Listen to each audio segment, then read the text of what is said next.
अंजू की शादी को कई साल हो गए थे। सब बढ़िया था। छोटी बहू होते हुए भी वहाँ बड़ी का हर फर्ज निभाती थी, क्योंकि बड़ी बहू तो आते ही अलग हो गई थी अंजू के साथ। ससुर को हर काम के लिए अंजू ही लगती थी, फिर भी उसकी बुराई करना नहीं छोड़ते थे। और सबसे बड़ी बात, बुराई भी अक्सर उसके ही परिवार वालों से करते थे, जो अंजू को बचपन से जानते थे, या फिर अंजू की सहेलियों से। जब उसके मायके वालों से पहली बार जब शादी के बाद अंजू की दोस्त आई, तो सासू माँ ने उससे ही अंदर की बुराई करना शुरू कर दी। जब अंजू को पता चला तो उसने अपने पति नील से कहकर माँ जी को समझावा दिया था कि कम से कम जो लोग उसे जानते हैं उनसे तो उसकी बुराई कर खुद की जग हंसाई न करवाए। पर उन्होंने ना सुने, बल्कि और यह आदत ही बन गई थी। आजकल तो अक्सर यह कहते कि अंजू तुम पहले ये काम अच्छा करती थी, अब नहीं करती हूँ। फिर भले ही वो कोई भी काम हो। अंजू की उसके ससुराल आई थी तब सासू माँ की किटी पार्टी भी थी। वो बुआ को भी साथ ले गई और आदत आना सबके सामने ही अंजू की बुराई करने लगी। कहने लगी, अंजू पहले सब अच्छा करती थी, पर अब कोई काम ठीक से नहीं करती, ना ठीक से रोटी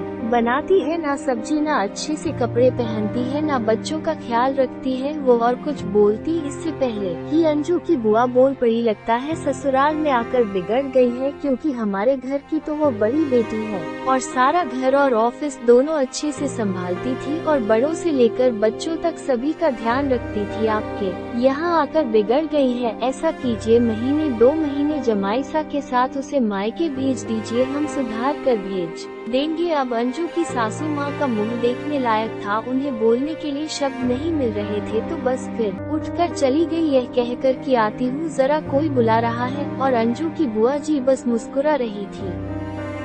ऐसी ही कहानी सुनने के लिए हमारे चैनल को लाइक करें, शेयर करें, सब्सक्राइब करें। Thank you so much.